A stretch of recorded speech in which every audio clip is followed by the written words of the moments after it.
Okay, so what if you're not hearing it the same way I am? What if you don't hear this as the home that I'm talking about? That's totally okay. We all hear things differently, and that's just fine. To hear this home idea, sometimes it takes some practice to be able to find that. But let's find let's talk about another way we can figure out the key other than just using our ear. A little bit more of a mathematical way to look at it and just look at all the notes and know what key we're in.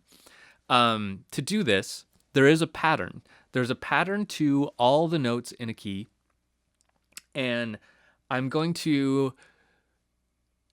really understand music theory. I think you really need to memorize this pattern. I hate to say that because I hate memorizing junk, but this is one of, I think, two things that I'm going to ask you to memorize in this entire class. So I reserve the please memorize this idea for when it's really needed, but this is one of them. This is something that you really need to know. So here's the pattern. Let me get rid of all this. I'm going to keep my C here because we're going to look at just the key of C for a minute, and then we'll start looking at different keys. The pattern is an alteration of whole steps and half steps.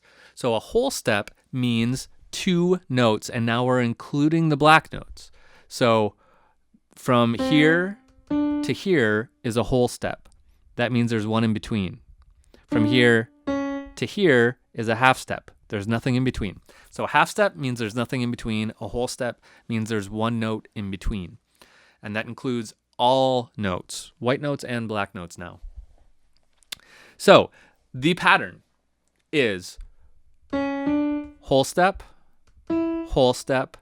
half step. So the first half of the pattern is whole step, half step. And then the second half of the pattern is whole step,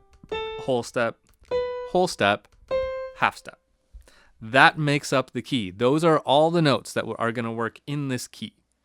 They always will fall into this pattern of whole step, half step, whole step, half step. I know that's a mouthful to say, but that is the pattern. What we now have here is all the notes in the key, and we can keep going up higher. We can start the pattern over again here because we're on an octave, right? So now from here, I could go whole step, half step, whole step, half step. Now I have two octaves, but they repeat on that C. So by doing this, the note that we started the pattern on is the key. So this is the key of C because that pattern is happening. And it just so happens that you can see that the key of C follows all the white notes because of that pattern. Now, when we're looking at this, when we're looking at all our possible notes in a key, we have stumbled upon something else here. We've also made a scale. If we put these out in a row, this is what makes a major scale. The scale is just playing all the notes in the key one at a time. Let's get rid of this. So here is a C major scale. That's all the notes in the key just played one at a time. That's all a scale is. Now, one last thing about this.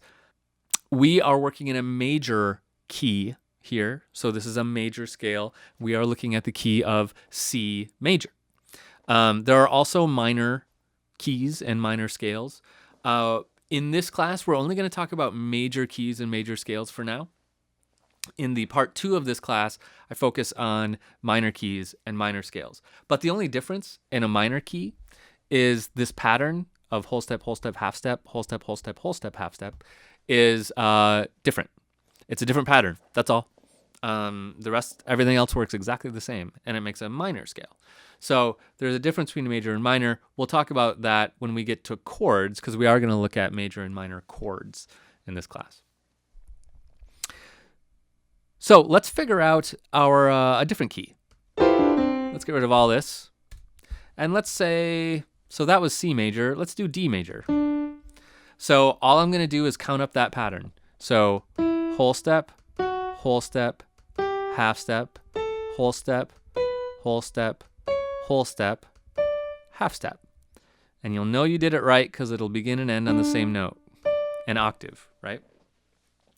So I put together the pattern according to the whole steps and half steps. And you can see this landed me on 2 black notes, F sharp and C sharp. That's totally okay. That's just how the pattern fell together. So that's the way it is. So that is the key of D major. Now, the key of D major has 2 black notes in it. Let's do one more. How about E? So right away we have to go to a black note because we have to go to a whole step, right? So whole step, half step, whole step, whole step, whole step, half step. Here we have 4 black notes in it, right? We have F sharp, G sharp, C sharp, and D sharp. That's okay. That's the key of E. That's how the key of E works, the key of E major.